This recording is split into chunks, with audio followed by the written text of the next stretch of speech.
He was for me a kind of test. Can you be merciful? Can you find compassion for those toward whom you feel nothing? Our cold hearts reveal us. I never did see nothing like that. I never did dream nothing like that. I imagined all the trees could see and the sun could move. The moon would slide into a place to wait for eternity. Hello and welcome to Daring to Tell. I'm Michelle Rado. That was author Frank Hyler, who has a lot to share with us on today's episode, including a great story he has. But before we go into that, I want to first share a quote from one of my favorite authors, Dani Shapiro. It's from her book called Still Writing: The Perils and Pleasures of a Creative Life. And this quote is from the end of a chapter called Exposure. I cannot tell you that you will not be on the receiving end of the raised eyebrow, the small smile, the presumed intimacy with those who will think that now they know you. I cannot tell you that these moments will not bring with them an unease, a discomfort that will, irony alert, in fact, make you feel, however briefly, exposed by the very question. But I can tell you that the writing of a book, no matter how deeply, profoundly personal, if it is literature, if you have attended to the formidable task of illuminating the human heart in conflict with itself, will do the opposite of expose you. It will connect you with others, with the world around you, with yourself. This is something I think about a lot when I write. What will this piece of writing say about me? Earlier in that chapter, she also spoke of how there have been people who come up to her with that look, the look that says, I know all about you. But she goes on to assert in her response, whether or not that's actually back at the people who are giving her the looks or maybe just to herself, that yes, maybe you do know a lot about me, but nothing more than what I have chosen to tell you. So that is what I aspire to when I'm choosing the words that I put down, or the words that I choose to share with you, which is how I am sort of backing my way into my introduction this week of today's author, Frank Hyler. Frank is an ER doctor in Albuquerque, New Mexico, and he's also a writer and has a new book out that is called White Hot Light. I'm going to call it a nonfiction mosaic. They're individual little stories that are glimpses into humanity, and we'll hear his sort of definition of what humanity is. All these little takes create a very strong, separate image when you step back and take them all in as a whole. He wrote his first nonfiction work about emergency medicine early in his career, and this isn't exactly a sequel to it, but, well, let's just get into it. He can tell you all about it. Here is Frank Introduce Hyler. yourself to me a little bit. And I'm curious to know how you got started on writing this book. Like, where did the idea for it come from?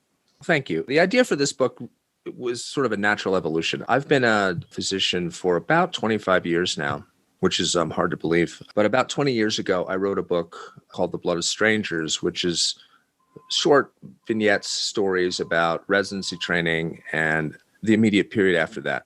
After about 20 years had passed, I've always been a writer. I've always been drawn to that.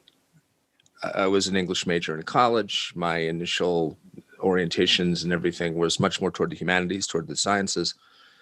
And I wound up going to medical school instead of doing any of the other things that people from the humanities tend to be drawn to. And as a doctor, I realized that these stories around me were just incredibly powerful and compelling and interesting. That's what led me to write this first book. Afterwards, I wrote several novels and novella, and all the while having a full-time job as a emergency physician in a trauma center. And about 20 years after the publication of my first book, I realized suddenly that 20 years had passed, that I think that my thoughts and perceptions of this strange world had changed, that I was older, that wasn't the same person in some ways, or at least the experiences that I had weren't the same. And I had a sabbatical at that point because I'm on the faculty of a medical school. So I had 6 months off, 2 of which I spent at a writer's colony. They don't call it colony anymore, but the McDowell colony, to sit there in a cabin working on anything I wanted to, which was just kind of an amazing kind of gift, really. Yeah, I think that's the kind of thing so many writers dream of. It's like, I just want to sit alone and write and don't have anyone bug me or something. Yeah, exactly. This came along at just a perfect time for me. I'd never had that. I've been working in a medical center and a hospital for decades, really, and had always been squeezing kind of writing in around it as a hobby in a way. Although obviously it's been more than just a hobby for me. But suddenly I had this opportunity. And so I was able to work very sort of calmly and diligently for 2 solid months. And the result was I had a manuscript. I mean, I had written some of the other stories before. And so that was the genesis of this book, which was in some ways a midlife sequel to the first book. It has somewhat similar structure in that it's short pieces.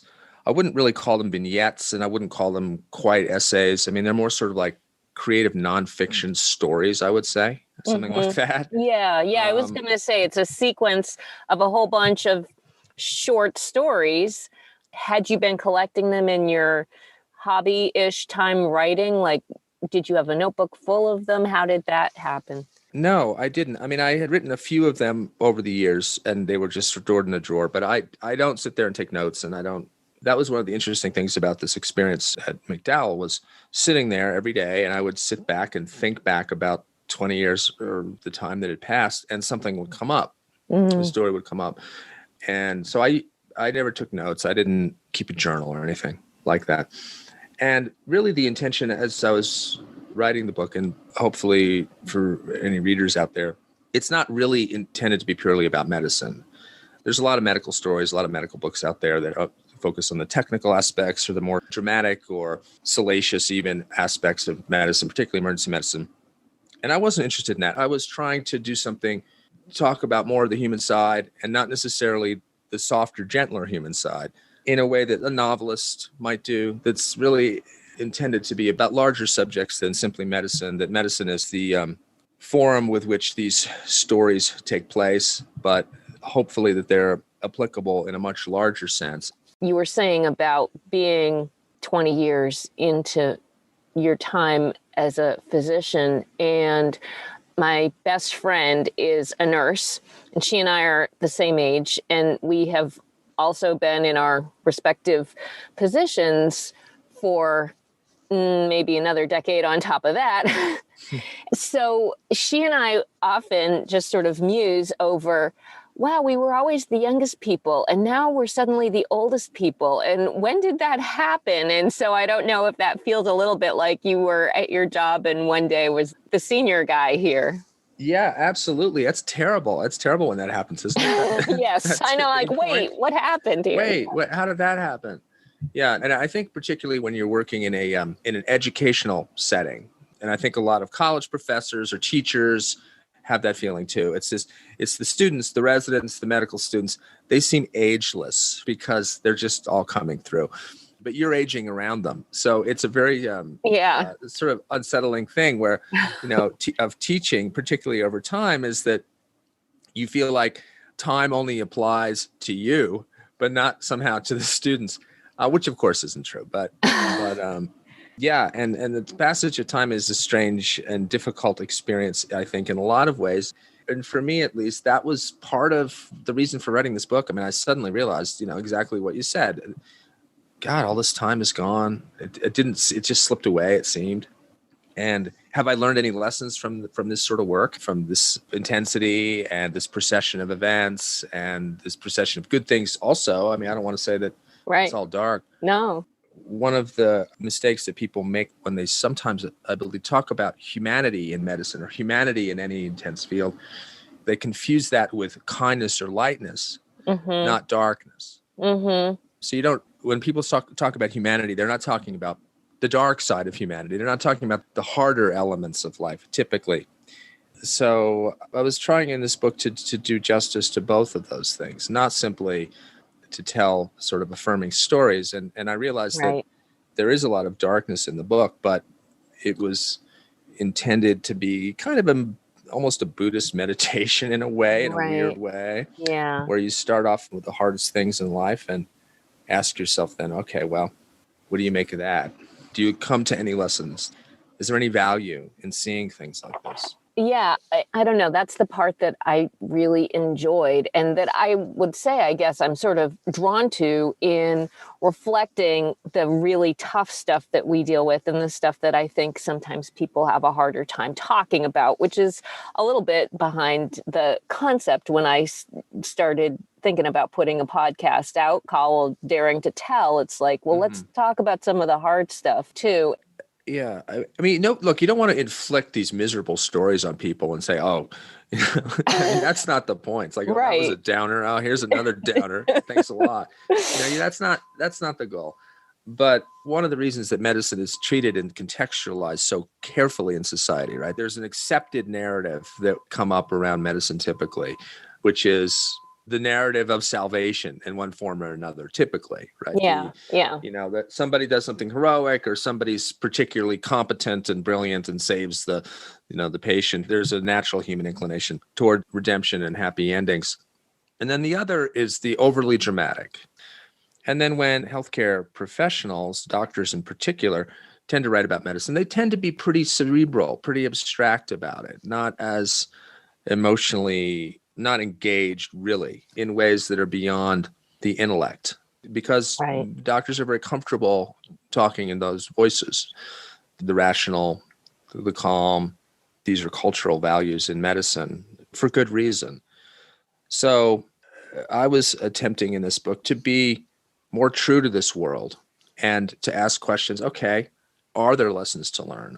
Is there anything to take away from seeing these events? And how do you find some kind of solace in the face of them, wisdom in the face of them, suspension perhaps of your own ego in a way? So one more question, I think, about the writing before I have you read the piece that I was drawn to today.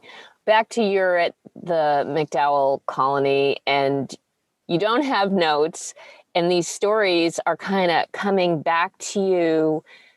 I feel like as a writer, and particularly as a writer dealing with nonfiction, remembering things is tough. And how did you get back into so many moments? Did one lead to the next? Did you have strategies for kind of going back into your memory to jar it about certain things? Yeah, I would think back and think of things. Now, I don't think I made things up. This is creative nonfiction in the sense that it's a little bit between fiction and nonfiction traditionally. It's not carefully researched and tape recorded. It's filtered through memory, like so many memoirs are, and like so much fiction is actually. But the essence of every story, I really tried my absolute best to make true. I did not add endings. I did not change outcomes. Right. I didn't do any of those things. And then granted, with their issues with patient confidentiality and so on, I certainly made efforts to change descriptions around that to protect people. And so they wouldn't be identified. But there's something about the kernel of each story that I sought to be true to. Right.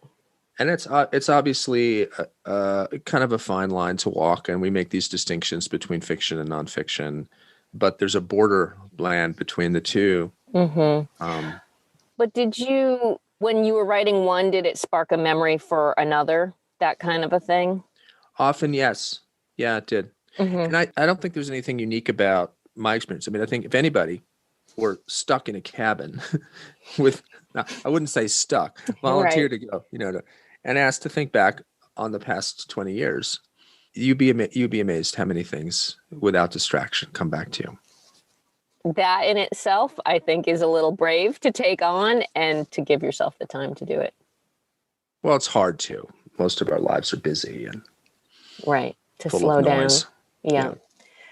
I'm going to ask you then to read The Sunflower, and if you can introduce it as well, and if there's anything you want to say in particular to introduce it, that's fine. And then we'll chat again when you get to the end.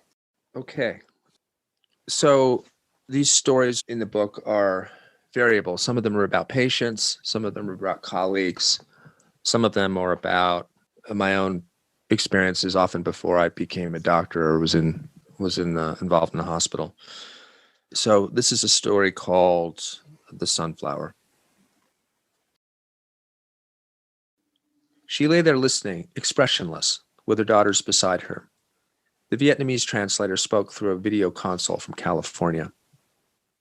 She says she's had the pain for a year. A tiny woman, thin as a child. Her daughters looked at me flatly, and then the eldest turned and addressed the translator through the machine. She's saying that if you don't know what it is, then why is she getting worse? I don't know, I replied. Ask her why she missed her appointment with the specialist. The translator spoke at length, and I wondered what else was being said, or why. She didn't have a ride, the translator said finally. Ask her if she's lonely, I said, looking at her daughters. I know she lives by herself. The translator spoke, and the woman answered. No, the translator said. She says she is not lonely. She says she has a pain in her stomach. Let me see if the labs are back, I said, because it was an endless circle. They exchanged their looks again. Back at the desk, I opened the note on the computer and looked at the dozens of visits stretching back for years, and it was then that I saw his name, Joe. I suddenly understood that he had been sitting where I was sitting, typing his note into the same computer about the same woman and the same daughters, just a little way back in the past. It felt entirely ghostly to read what he'd written about that woman and to see how exactly his thoughts about her echoed my own. Joe was an enormous man. His weight hung over him like a question no one wanted to ask. How could he allow himself to be so big? Every time he came in for the long night, where he would work alone in the low acuity section of the ER, he would meditate in the break room for a few minutes before his shift began. He'd sit down and shut his eyes with his hands outstretched and listen to something through earbuds on his cell phone. It might have been music, it might have been a sermon or a self-help book or a mantra of some kind. I never heard it because he kept the volume low. And if I entered the break room to find him there with his eyes closed, listening to whatever it was, I always left. I always stepped away because it was unsettling to see him filling the chair in his cowboy boots with his black goatee and his ponytail and all that weight, so visibly preparing for the hours ahead. The beginning of a 12-hour night shift, when you drive in, feels a little bit like the end. You feel the weight of exhaustion before you because it's always an ordeal. Everything feels a little off. Your headlights swinging through the empty parking garage, the sound of your own footsteps in the dark as you walk through it. Once you're working, it becomes ordinary again. The familiar struggle against your body at 3 or 4 in the morning. The flash of alertness when the pagers go off. The charts before you with their troubles. The way you must remind yourself to pay attention.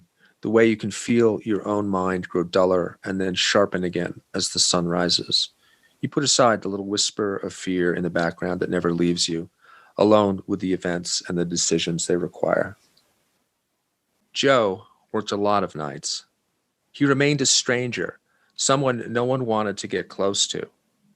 Sometimes things were said, and they weren't kind remarks, but no one really cared enough for outright cruelty. It was mostly indifference, a faintly dismissive tolerance against the background of the lobby and its heartlessness, a man whose single distinguishing feature was the size of his body. But Joe was good at his job. which his weight obscured. His body and his quiet manner hid his private intelligence from everyone. And he worked alone, all night, steadily, without fail. I trusted him without respecting him, and that's the truth. I judged him, just like everyone else. Sometimes there are those who reveal our fears. I could be him, you think. But I thought of him as someone I could never be, as someone with whom I had nothing whatever in common. I didn't like him or dislike him. We both saw the other with almost perfect indifference, neither friendly nor unfriendly. In the end, I understood that I didn't know him at all, where he'd come from, or where he was going. But the nurses told stories. They talked of passions, of ex-wives and girlfriends, and they spoke of a child, an infant, somewhere in the middle. The child was sick at one point, that much I did know. They knew this because he told them in his low moments, of which, I think, there were many. Once, he talked to me about motorcycles, the Harley he rode on the weekends, out through the desert to various towns, and he told me he liked taking photographs, small talk, I suppose, the kind you reach back into your memory to find after things happen. He'd come from somewhere in the Midwest. He'd worked in a number of hospitals. Now he was here for a while, a few years, maybe. He wasn't sure. I suppose the reason that I started thinking about Joe again was because he was for me a kind of test. Can you be merciful? Can you find compassion for those toward whom you feel nothing? Our cold hearts reveal us. Nursing is full of the echoes of damage. You can't talk about this, but so many in nursing put up with bad partners and struggling children. So many are caught in the endless cycle of pleasing the weak and appeasing the cruel. The pattern repeats, and repeats most of all in the personalities of the night, in those who choose the night because they do not feel as if they quite belong in the day. The night shift is for the uneasy and the unsettled, those on the edges of the crowd, those who are lonely and sometimes have secrets and want to step away just a little from the rest of the world. A hospital is purer at night than in the day. There's a sense of being left alone, where no one bothers you, where it's just the work, where the quiet is greater and longer as the small hours pass. The price you pay for the slower procession and the greater intimacies where Joe confessed his life to the nurses around him is that time falls upon you more heavily. You feel the ache in your body, and your mind slows, and you have to get up and walk around and shake yourself awake because you always have to pay attention. The nurses helped him, as they do. Later, Anna told me what happened to Joe. Anna's a quiet woman, dark-haired, dark-eyed, born and raised in this city, a woman who hasn't traveled far, with children of her own and a life she doesn't talk about very much or share. She's been a nurse for a long time. Her family has been in New Mexico for hundreds of years. Joe had split from his wife and moved to a cheap apartment. His wife kept the child, their infant daughter. Much of his money went to them, and it was enough but no more, because Joe was a physician's assistant, not a doctor, and so was paid half the salary for the same work. This is the future. It's business. So people like Joe are in demand. There are jobs everywhere and choices, but he liked the desert and the empty spaces, and he couldn't leave anyway if he wanted to help raise his little girl. Joe was lonely, and for companionship, he got a dog at a shelter. The dog was young and full of energy, a thin, brown New Mexican mix, and I saw a picture of it once on a cell phone as he held it in his arms. He was trying to lose weight. He walked his dog. The dog was his companion and his encouragement. On a snowy morning, with ice on the sidewalks, and the dog pulling hard on the leash, he slipped. Joe weighed over 300 pounds, and he was of average height. He fell with enough force to tear his hamstring almost completely off the bone. Anna took the dog and cared for it, and she visited him in rehab later. I didn't know any of this at the time. I only knew I hadn't seen him for a couple of weeks. I didn't even realize he was gone. I'm not sure if I would have talked as easily to the nurses during the day and learned the story. They were women in their 30s and 40s with jobs and troubles and families, and they knew all the details of his life, the turmoil, the loneliness, and even at times they gossiped and laughed about him. But in the end, they helped him when he fell because he had no one else. It's an American story, that loneliness. It's one of the struggles of being white in America, which no one ever talks about, because white people are so often alone at the end. Their companions come in ones and twos or not at all. The white American family is scattered and indifferent and far away, taken by circumstance, by jobs and marriages and divorces and all the rest, to other places, to other states and cities, lost to individualism, to the marketplace, and the idea that everyone must make their way alone. The surgery to reattach a hamstring that's been torn off the bone is brutal and painful. And when you're that heavy, everything is worse. The weeping wound, the bedpan, the catheter, the sweat and odor, the impossibility of keeping clean. So it was an ordeal for him, a terrible one, trying to heal with all that weight and all that moisture in the wound. He was in a facility on the slow recovery on the antibiotics when it happened. He texted Anna for help when they ignored him. She showed the text to me because she'd saved them. She wasn't crying, but she was close to crying. I think I'm having a PE, he'd written. They won't answer the call button. I held her phone in my hand and read the desperate, terrified texts one after the other, texts she hadn't seen for a few hours after it was too late. I imagined him, enormous in the bed on a Sunday afternoon, unable to get up on his own, trapped by the indifference and ignorance of the attendants who didn't recognize the emergency even though he told them what was wrong. He must have felt like he was being buried alive.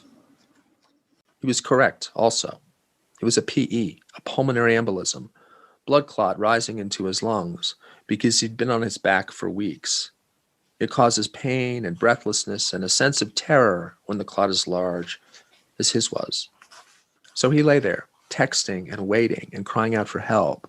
And when the ambulance finally arrived, he was dead. For so many, the story ends there. An obituary in the paper, a service by a grave, absences that are filled in again so quickly by the ordinary lives passing around them, the primal indifference we have toward almost everyone we know. It takes effort to resist it. It takes something larger and perhaps better than the self. It takes someone like Anna, who surprised me entirely with what she did next.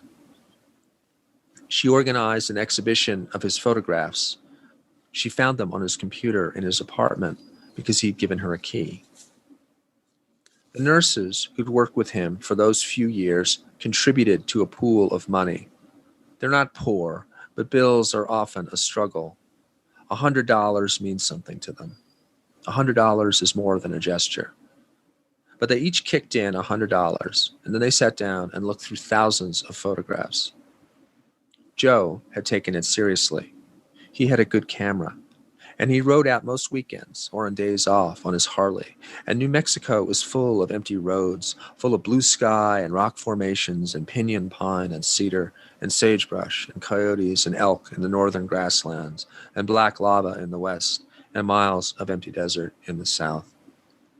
They printed and mounted the ones they liked the best. They rented one of the public libraries at the edge of town. They bought white cake from a supermarket and bottles of Coke. And they posted flyers in the ER and sent out a group email. The library was 40 minutes away from my house, and I almost didn't go. The truth is that I forced myself to go because Joe, for me, was not one of the precious few. Had our positions been reversed, I never would have expected him to come. I was a bit older than he. He was able to carry his weight as he did because he was only in his early 40s. In a few more years, it would have become impossible for him. But I did it. I got in my car and followed their directions out to the suburbs, where the houses were a little cheaper and the crime not as bad, where people with jobs but not much money can raise a family well enough to keep it all going. The nurses were there with their husbands, just a few, and they were surprised to see me. But they were also happy to see me as we all ate white cake with vanilla frosting and drank a little Coke. Their budget was small. and so there weren't that many photographs on the wall. Barely a dozen, in frames from Hobby Lobby, each with a careful, handwritten title. Most of the photographs were good. They were good in the way that photographs for sale in local restaurants are good, or the way that photographs that win prizes in high schools are good.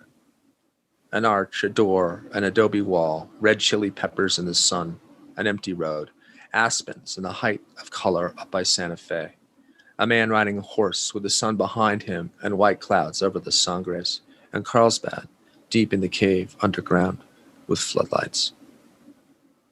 But the sunflower was better than the rest. It was taken up close, with an excellent lens, and leapt out at me in black and white. I stood in front of it and let it fill me up a little, because it was beautiful. The event was sparsely attended. The time was bad, and it was a long way, and all the rest. None of the other doctors came, and I didn't blame them. The reasons for my presence were complex, but in the end, I think I went because the nurses had humbled me with their kindness. I saw it so clearly, and when I measured myself against it, I knew that I fell short. A 40-minute drive on a dark evening felt like an effort and a sacrifice in service of self-congratulation. But I was wrong, because when I looked at the sunflower, I did in the end feel something for him after all. I think now that I went for that, because the absence of sadness feels so dangerous and empty. His dictation read, 66-year-old Vietnamese-speaking female with a history of chronic abdominal pain and multiple prior ED visits presents today with the same complaint. She is well-appearing with normal laboratory values. I do not believe imaging is indicated. I've encouraged her to follow up with her primary care provider, to not miss future appointments as she has done many times in the past, and to return for worsening symptoms.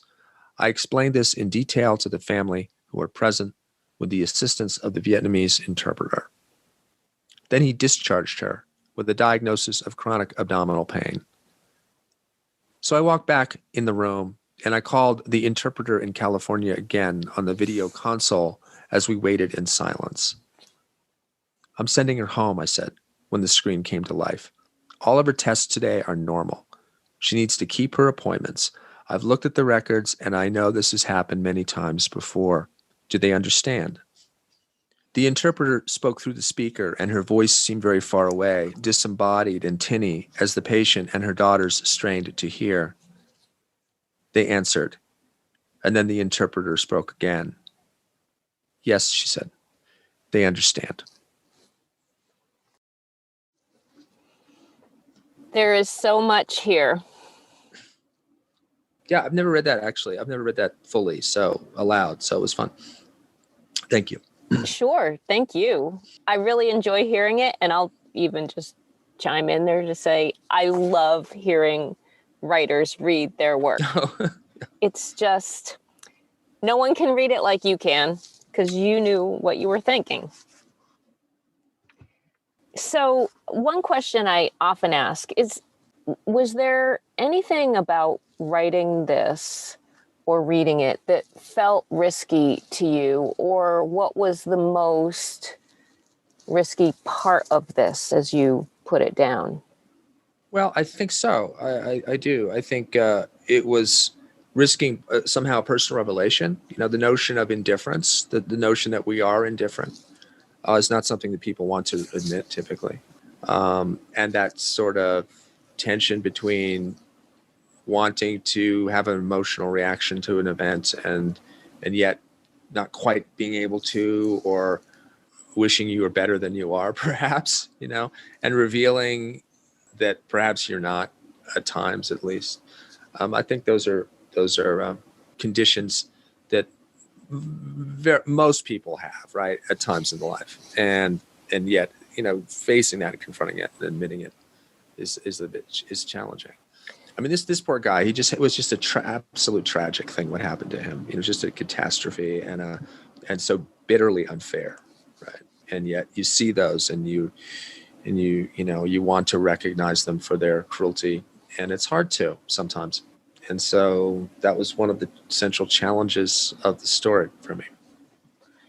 Yeah, I think for me also, it was the ability to sort of hold up the mirror to oneself and say, what are my own indifferences, judgments, all those kind of things, to look at ourselves in that way and see how it interacts, especially in the workplace, and then especially in a workplace where health is the Right. item on the line. Yeah.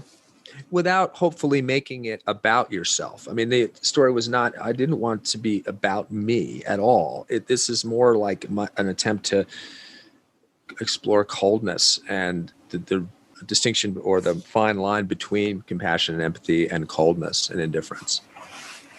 I feel like I always come back to, oh, what does this say about me? And I think that's why we read things, is to learn something more about ourselves, or to see this level of who we are ourselves. And I don't know, what do you think it says about judgment? I just loved the line, can you be merciful? Can you find compassion towards those you feel nothing? Our cold hearts reveal us. And that was the thing that sort of spoke to me, like the things we don't necessarily want to see about ourselves, and the way that we do judge others around us, even knowing that judging is inappropriate.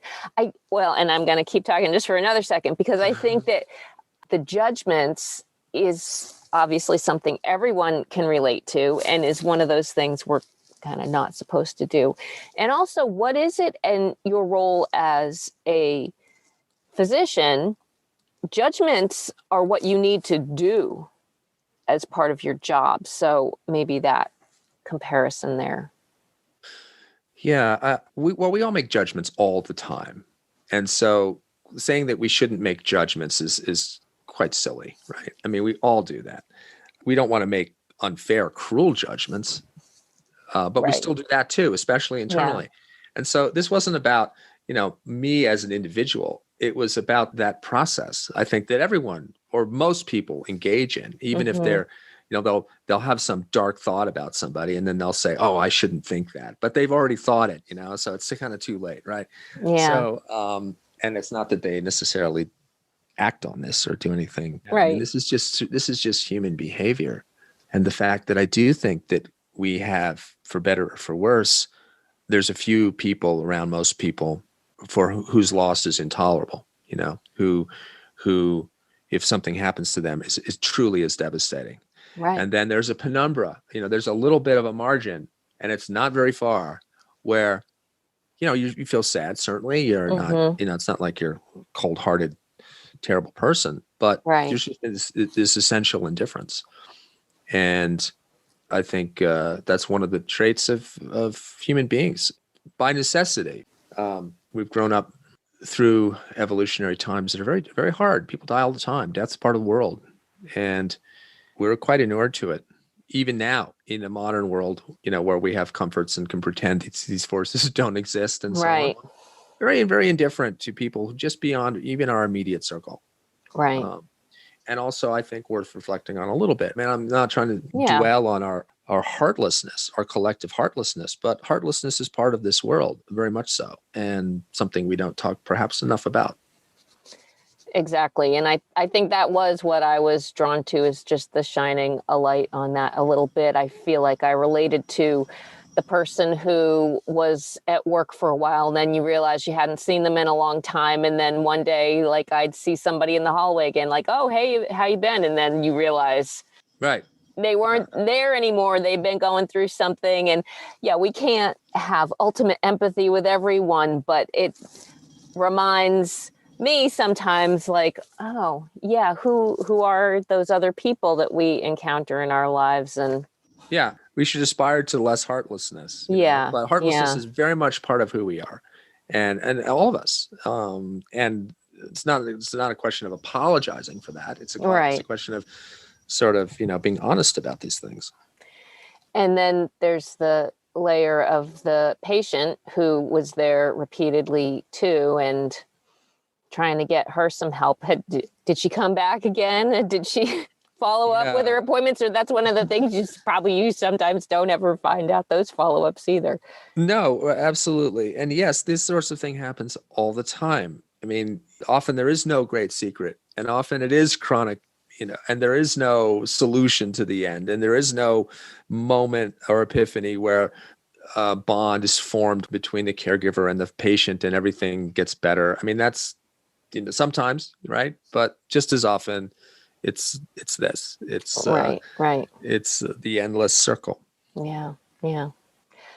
So the other thing that this is about and that I wanted to talk about is the nurses, because I feel like this is also about kindness and about how nurses care for people. That's what they do. And so I liked reading how you characterize and articulate the different shifts, the different types of people within the hospital. You have nurses, you have doctors, everyone does their own thing and has a different function, and just what that function was and how it lent itself to this whole other side of your story. Yeah, no, absolutely. This is absolutely a story of kindness and the recognition that the nurses were kinder than I was in that moment, and the value of it. The impressive nature of that, what they did, which I thought was very, very striking and frankly kind of profound. And they didn't know him there very well either. The fact that they would do that, and they're all experienced people. They've seen this kind of stuff for forever, and still they stepped up in a way that the rest of the hospital or the institution or the doctors, including myself, completely failed to do. So another side, because there's so many elements to this, is also why I liked it so much.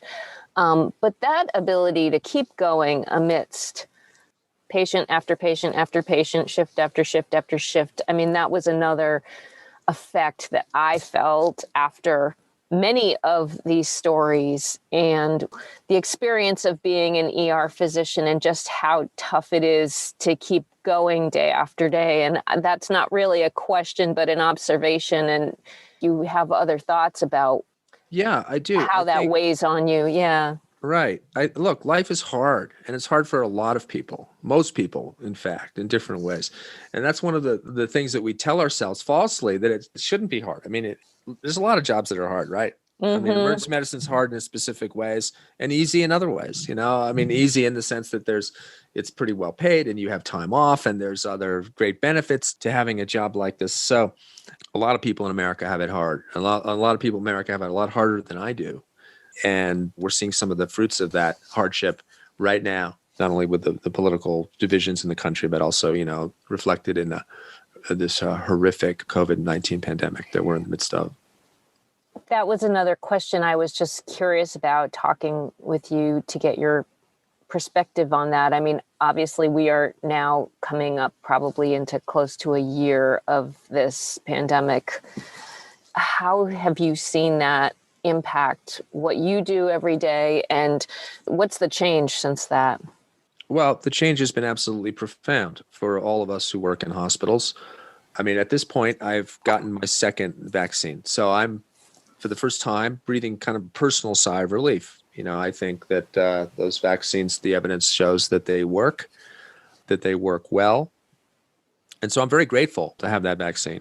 Because up till then, it was constant low-grade exposure and danger, constant fear of taking it home to your family, and then watching people just come one in after another, going up looking around in the ICU is just a horrifying sight of middle-aged and sometimes younger people on ventilators who are frankly dying, who are not likely to survive this.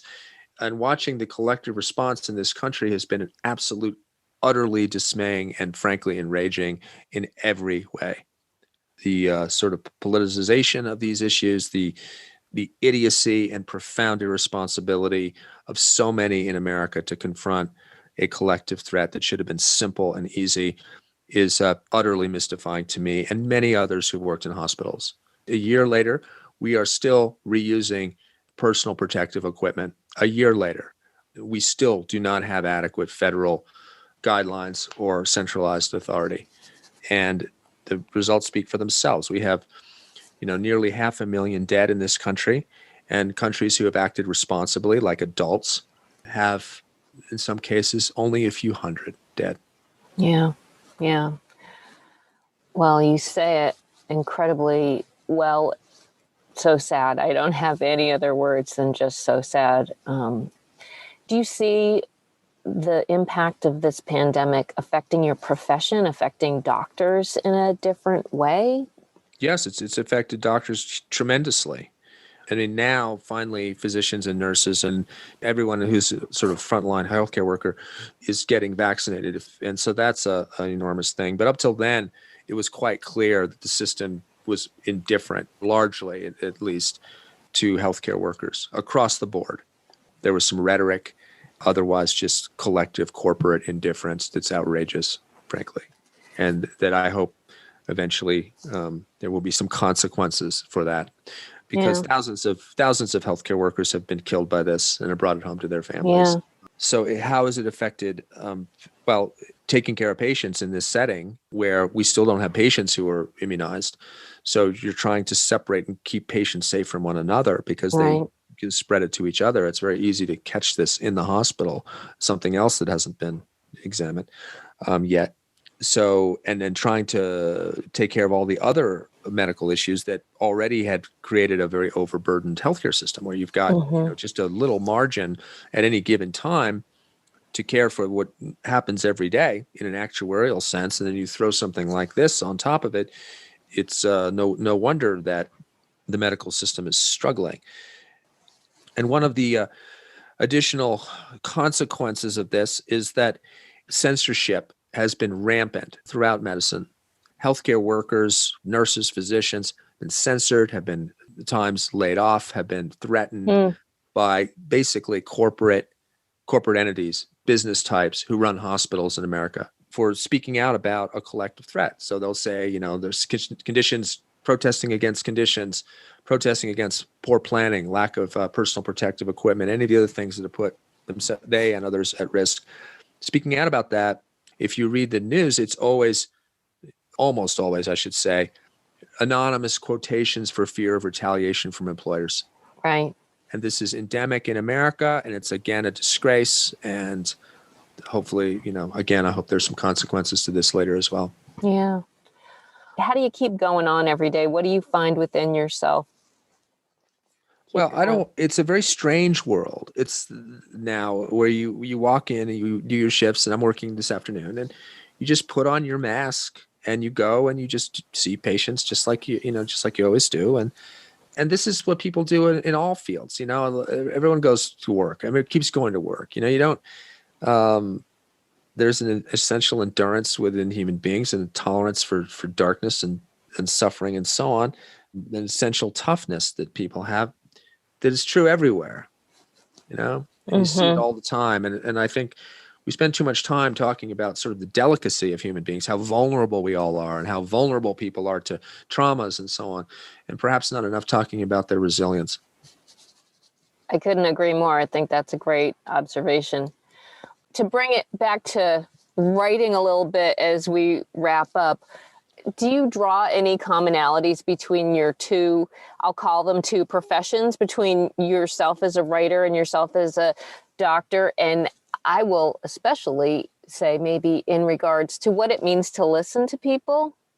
Yeah, I think, right. I mean, people have asked me that question before. I don't think being a writer makes me a better doctor at all, if that's the question. I know that may not be what people. Yeah, I don't know. Yeah, I don't think that I don't think I'm a better doctor for being a writer. I think they're separate, but they do share certain qualities. I think one is they reward observation, so they reward careful observation. Both of them, right?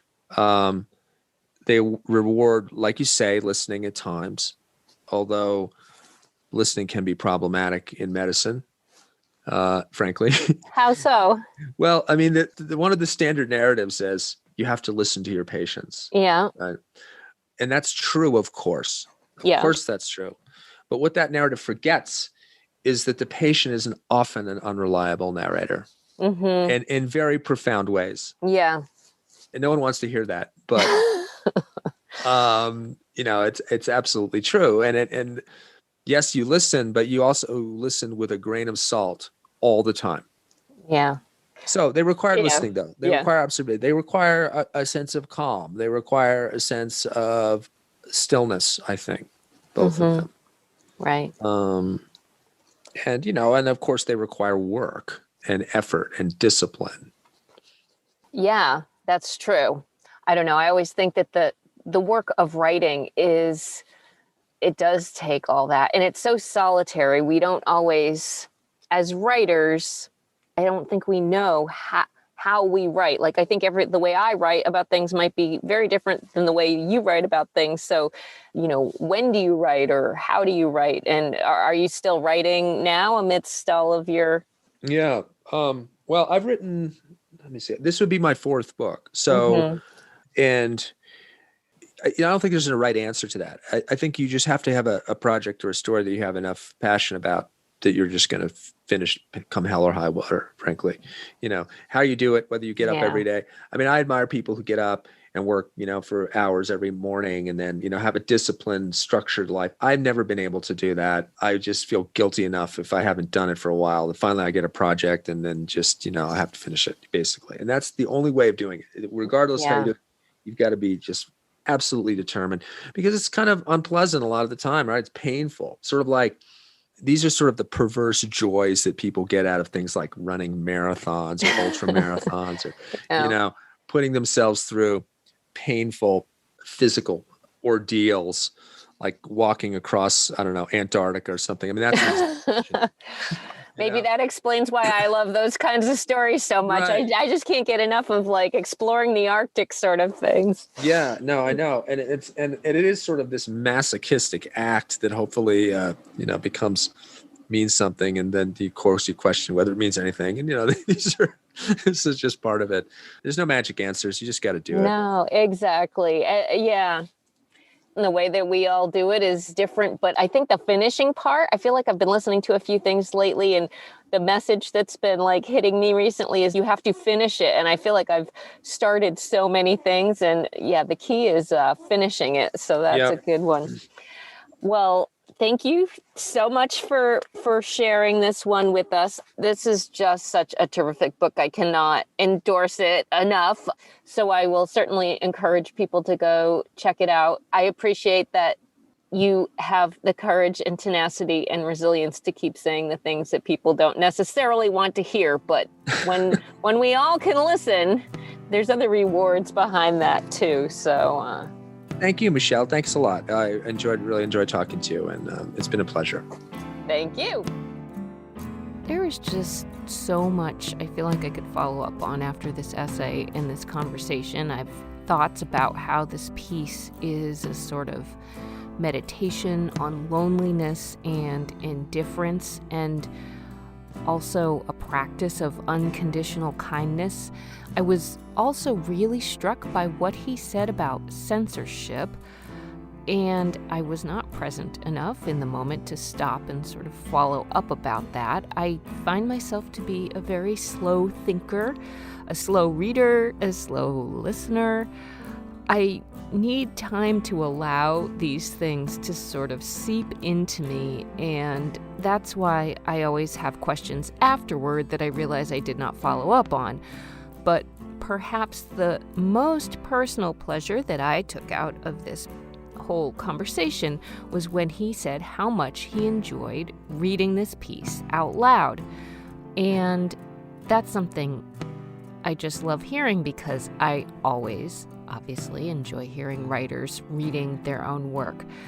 One big question that I was too afraid to ask him, because I felt I might be putting him on the spot, was why didn't he read his book himself for the audiobook version, which I went to look up and is read by a narrator.